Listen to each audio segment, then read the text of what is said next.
Hey everyone, welcome back to Review Radar. Today I'm going to show you how to fix a common issue with Logitech G HUB when it gets stuck on the loading screen. Don't worry, I've got two simple solutions that should get it running smoothly again. The first solution is quick and easy.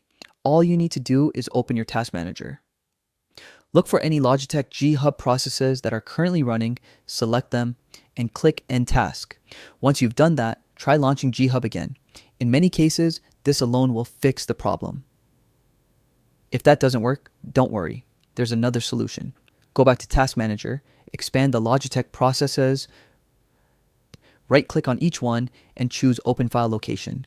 Here, you'll see several applications like Agent, Software Manager, and others. Select all of them, right-click, and choose Run as Administrator. Launching them this way ensures that all necessary components start correctly, and it usually solves the loading issue for good. And that's it. Two simple methods to get your Logitech G HUB working again.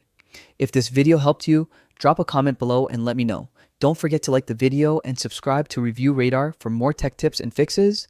Thanks for watching, and I'll see you in the next one.